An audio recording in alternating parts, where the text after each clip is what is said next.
Можно ли получить выплату в 42 500 тенге из Государственного фонда социального страхования при выходе на больничный? Об этом рассказали в Министерстве труда и социальной защиты населения РК. Как поясняется, единовременная выплата осуществляется следующим категориям: работникам, находящимся в отпуске без сохранения заработной платы, индивидуальным предпринимателям, лицам, занимающимся частной практикой, физическим лицам, получающим доходы по договорам гражданско-правового характера, предметом которых является выполнение работ, оказание услуг, физическим лицам, являющимся плательщиками единого совокупного платежа, ЕСП. Таким образом, лицам, которые находятся на больничном, социальная выплата не полагается. Согласно статье 133 Трудового кодекса РК, работодатель обязан за счет своих средств выплачивать работникам социальное пособие по временной нетрудоспособности. Аналогичный ответ прозвучал и на вопрос: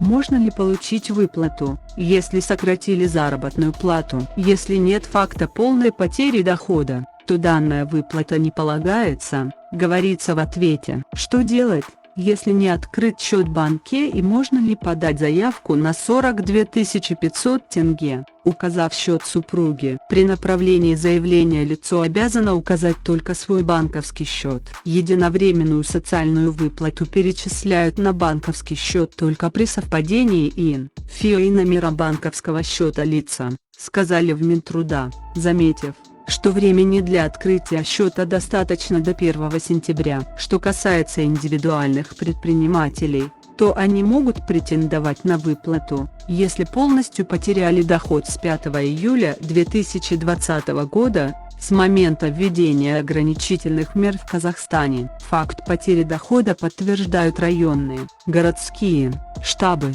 совместно с НПП и КГД.